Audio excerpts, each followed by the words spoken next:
So this past week, I celebrated my 57th birthday.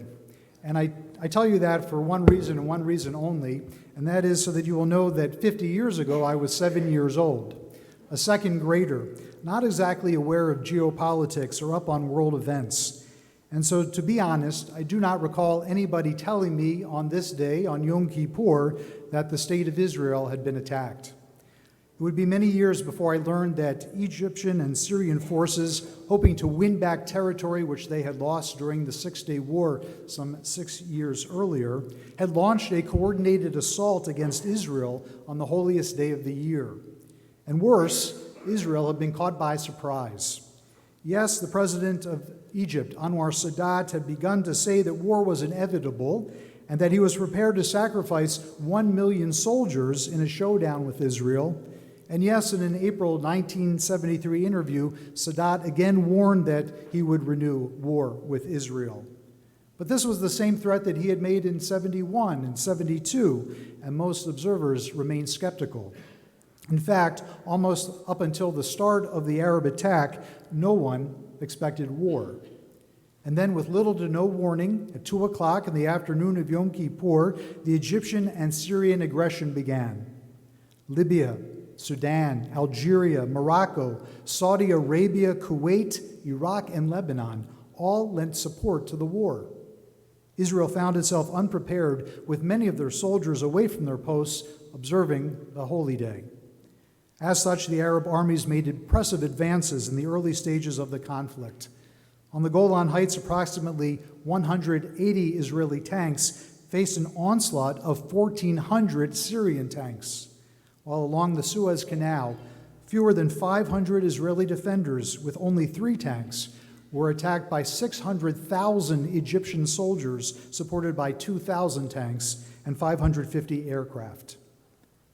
Yuval Kraus, who was called up with his unit to fend off the Syrian encroachment, wrote, "It was the sirens that pierced the silence, simultaneously screaming their urgency, along with a more deliberate, calmer BBC voice announced that at 2 o'clock that Israel was under attack. We all gathered in the dining room of our kibbutz. Someone spoke and said that we had been attacked by both Syria and Egypt, and that those who had not yet been summoned back to their units should go now. I ran back to my shack, put on my uniform, tightened up the laces of my boots, and ran for the highway just outside the main gate. Within minutes, a ride took me to the north, then another ride, and another, until I arrived at my battalion's base. A quartermaster piled equipment into a huge duffel bag, handed my weapon to me, and loaded me up with ammunition. He tossed me my helmet while yelling, 'Hurry up, they're in Rosh Hashanah. Hurry, never mind all that signature stuff. Just get going, hurry.' A few rides later, I found them. Early evening, as it was getting cooler and darker, fear of the unknown settled in, as we all watched hell exploding in the heights above us." After several days, Israel was fully mobilized, and the Israel Defense Forces began beating back the Arab gains. And on October the 25th, an Egyptian-Israeli ceasefire was secured by the United Nations. Israel's victory came at the cost of heavy casualties. 2,688 soldiers have been killed, and Israelis criticized the government's lack of preparedness.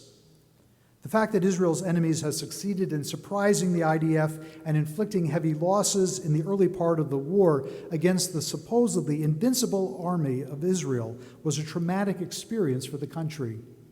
A commission concluded that Israeli intelligence had sufficient warning of the impending attack, but had failed to interpret the information correctly. Chief of Staff General David Elazar bore the brunt of the commission's blame and resigned. In April of 1974, the nation's Prime Minister, Golda Meir, stepped down. It takes being in Israel at Yom Kippur, and for much more time, wrote Danny Gordis, to begin to appreciate the degree to which the Yom Kippur still haunts all these years after the war, and the degree to which the horrors of the war's failures have shaped Israeli life, discourse, and even religion in the decades which have passed. The country entered a depression which has largely lifted, but not entirely. The return of existential vulnerability, which the Six-Day War had seemed to banish forever, The reversion to the fear and the worry that Israelis thought that they would never feel again left them shattered. For most Jews around the world, Yom Kippur is about much more than war.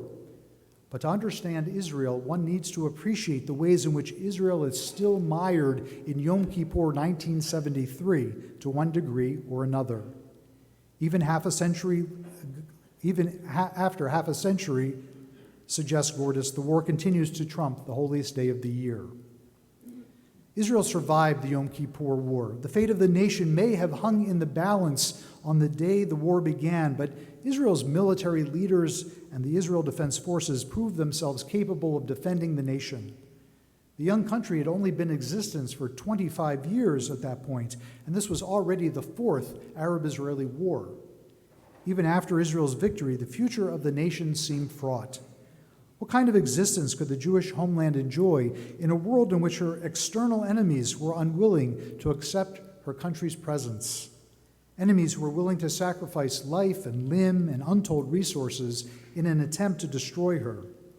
Israel had survived this attack, but would they survive the next or the next? Thank God, 50 years later, we look to the east and we see a strong and vibrant nation, albeit with significant challenges, and yet her military stands at the ready, and it is hard to imagine that Israel could ever be caught by surprise again as they were in 1973. On this Yom Kippur, it is worth noting that the greatest threat to Israel is not external, but sadly internal. And if you've been following the news out of Israel over the last 9 months, you know that the country is experiencing inner turmoil like it has never seen before. When Israelis went to the polls last November for the 5th time in less than 4 years, they brought back into power Benjamin Netanyahu for his 3rd stint as prime minister. Netanyahu created a ruling coalition that consisted of ultra-Orthodox parties and a religious Zionist party headed by Bezalel Smotrich and Itamar Ben-Gvir. These are individuals whose prior actions and rhetoric have placed them well outside the mainstream of Israeli society. Some of the things that they champion are just despicable. With 33 of the ruling coalition's 64 seats in the Knesset going to the religious parties, it was expected that this new government would seek to change many of the religion-state issues in Israel. During the elections and for a number of years leading up to them, these parties had already laid out plans both to reverse reforms put in place by the outgoing government and to institute new ones to reinforce Orthodox control over religious life in Israel. Could they accomplish this? Not if a strong judiciary was prepared to serve as a check and balance on Israel's legislative body. As was noted by Judah Ari Gross in the Times of Israel, one of the key forces in mitigating religious coercion in Israel has historically been the court system, which has struck down legislation and allowed more liberal interpretations of existing laws. Yet frighteningly, every party in the incoming coalition had spoken about the needs to significantly curtail judicial powers and prevent judicial intervention. And it did not take long for the new government to begin its crusade to severely limit the power of the Supreme Court. Netanyahu and his governing coalition were sworn in on December 29th. And on January 4th, the new government announced a plan to allow Parliament to overturn Supreme Court rulings and grant the government more say in nominations to the bench. Justice Minister Yariv Levin tried to explain the purpose of these measures, declaring that these reforms will strengthen the judicial system and restore public faith in it. Levin and Simcha Rothman, chair of the Knesset's Constitution, Law and Justice Committee, are the architects of the legislation meant to overhaul Israel's judiciary, what they would call judicial reform, and what most Israelis and Jews throughout the world have referred to as a judicial coup. 3 nights after the announcement of the government's plan at the conclusion of Shabbat, 20,000 Israelis gathered in Tel Aviv's Habima Square to protest the plan. The following week, it was 80,000 protesters, and the numbers continued to grow from there.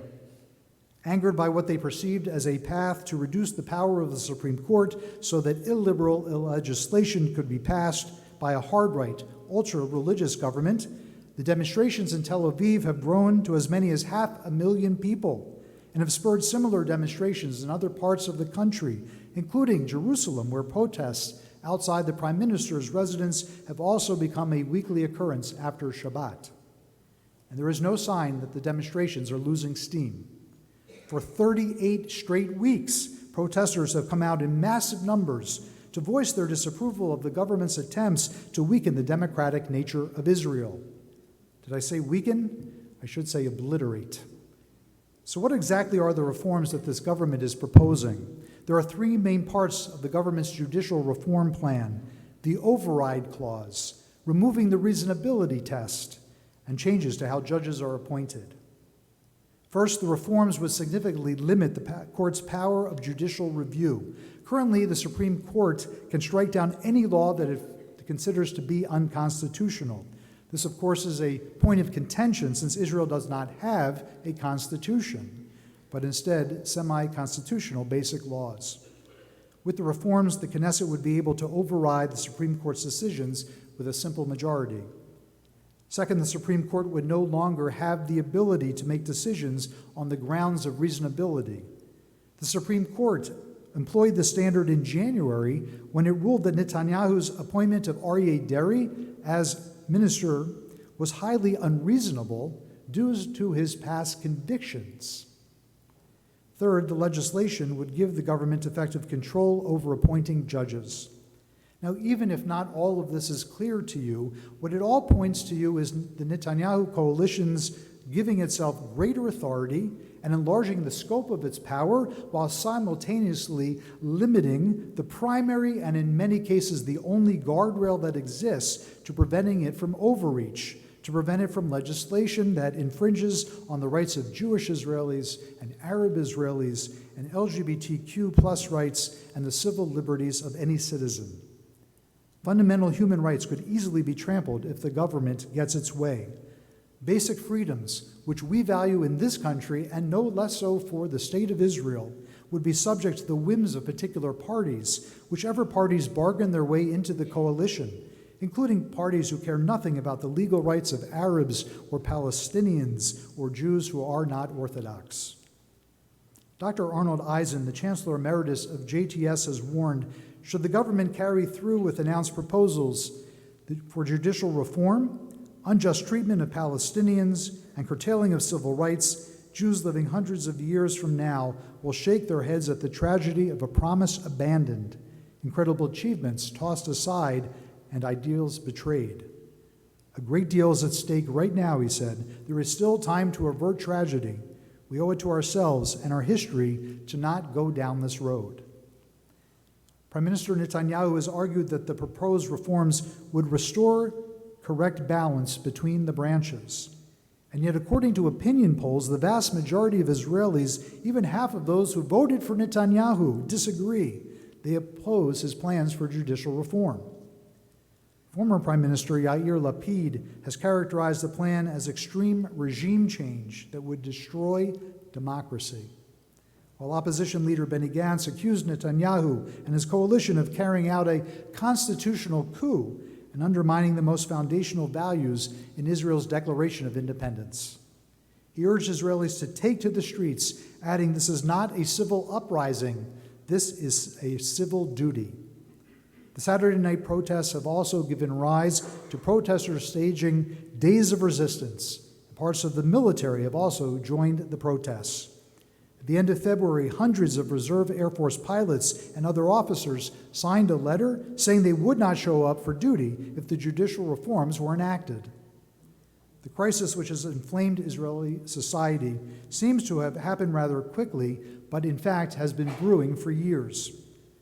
According to journalist Haviv Rettig-Gur, every single issue that is now burning on the Israeli agenda, that is now tearing the Israeli people apart, is not new.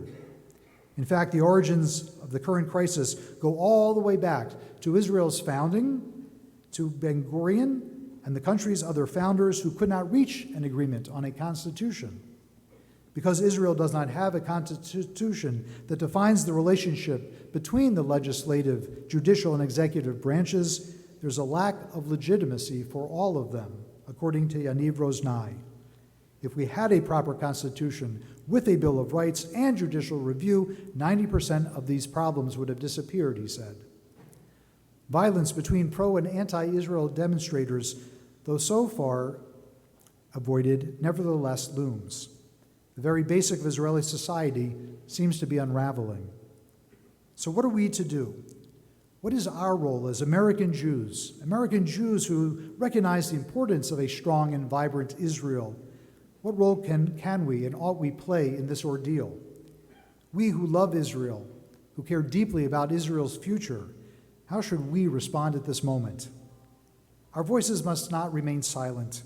We have an opportunity and a responsibility to stand with our Israeli sisters and brothers who are demonstrating each and every week to ensure that the democratic nature of Israel is not lost, and that Jews of every persuasion and the Arabs who are part of Israeli society are respected and protected. The writer Celeste Marcus put it well. Israel was not conceived only as a haven.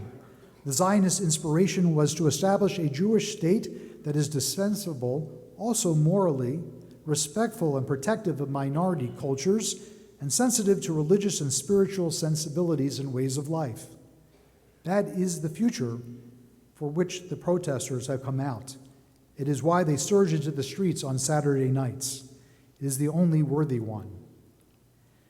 Israelis on the front lines of this crisis for the last 9 months are calling on us to show up for them, just as Israel has always been there for Jews worldwide, for those fleeing persecution, as well as for those of us and our children who have experienced the beauty and the history and the wonderful culture that is this miracle Israel. In February, in what they called an open letter to Israel's American friends, Mati Friedman, Yossi Klein Halevi, and Daniel Gordis, 3 thoughtful and anguished Israeli thought leaders, laid it out as clear as day. Today, protecting Israel means defending it from a political leadership that is undermining our society's cohesion and its democratic ethos, the foundations of the Israel success story. The changes afoot will have dire consequences for the solidarity of Israel's society and for its economic miracle, as our leading economists are warning. None of us is an alarmist, they wrote, but this is a moment for alarm, and one in which the voices of Israel's friends must be heard. Israeli leaders need to hear where you stand.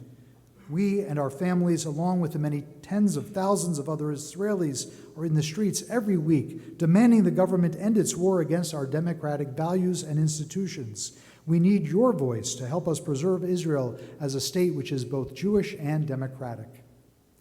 We have been urged, then, in the strongest possible terms by these compelling leaders to speak up, not to worry, as some have, that we might be guilty of providing fodder for Israel's enemies or for daring to criticize Israel. We should not falsely believe that our opinions are less worthy and our cries of concern unwelcome. It is because we are part of the Jewish people that we have a right, that we have a duty to speak out. The Dean of the Rabbinical School at JTS, Rabbi Ayelet Cohen, has written a prayer for Israel that speaks to me and for me at this moment. Makor HaChaim, source of life, maker of miracles, bless the state of Israel and all the inhabitants of the land. Protect her with infinite compassion. Spread over her your shelter of peace. Strengthen the hearts and the will of its citizens, calling out for justice and democracy. Nurture a shared future for all who call the land home. Healer of the brokenhearted, sustain our hope. Help us celebrate what was and is miraculous in Israel's founding. Help us grieve all that has been lost in the realization of that dream. May we be strong enough and honest enough to carry the shattered along with the whole. May we be partners with the divine and with all the inhabitants of the land in establishing and protecting justice and peace and joy.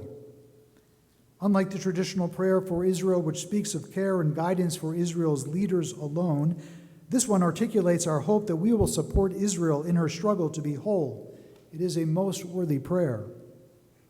I share this prayer, and I share the passion for Israel's future, eloquently expressed by Rabbi Angela Buchdahl, senior rabbi of Central Synagogue in New York, who said to her congregation, "If you care about democratic rights, help preserve the only functioning democracy in the Middle East. If you care about the vulnerable, safeguard the sole sanctuary for Jewish refugees in need. If you value Jewish peoplehood, hear the cries of the other half of our Jewish family, and remember the destiny of Am Yisrael is bound one to another. Listen to Israelis in order to understand, not to offer solutions. This is not about trying to remake Israel in our American image, but about helping Israel to live up to its foundational aspirations as stated in its own Declaration of Independence. For Israel to be a light unto the nations, a Jewish and a democratic country in whose destiny we all have a share, we must stand with those who proclaim Am Yisrael Chai, the people of Israel lives, those who are working to ensure justice, equality, and the rights of every citizen. Their voices cannot be erased. There are so many beautiful songs that have been written over the decades celebrating Israel and the wonders that this country is. In 1982, the Israeli composer Ehud Manor wrote powerfully and lovingly about his native land, our native land, proclaiming that there is but one Yisrael. Ein li eretz acheret, gam im admati boeret, rak mila b'ivrit choderet, el orkai al nishmatai, beguf koev, belev ra'ev, kanhu beiti. I have no other country. Even if my land is aflame, just a word in Hebrew pierces my veins and my soul with a painful body, with a hungry heart. Here is my home. This is certainly the sentiment of the Israelis who are out on the streets protesting. And it was certainly the sentiment felt by those who went into battle 50 years ago today to ensure Israel's survival. In a few moments, when we recite Yizkor, in addition to remembering our own loved ones, we will remember those who valiantly and courageously gave their lives for the preservation of our homeland. May we draw inspiration from their love and commitment to Israel and honor their memory through our own devotion to sustaining an Israel that inspires justice and compassion and peace. Amen.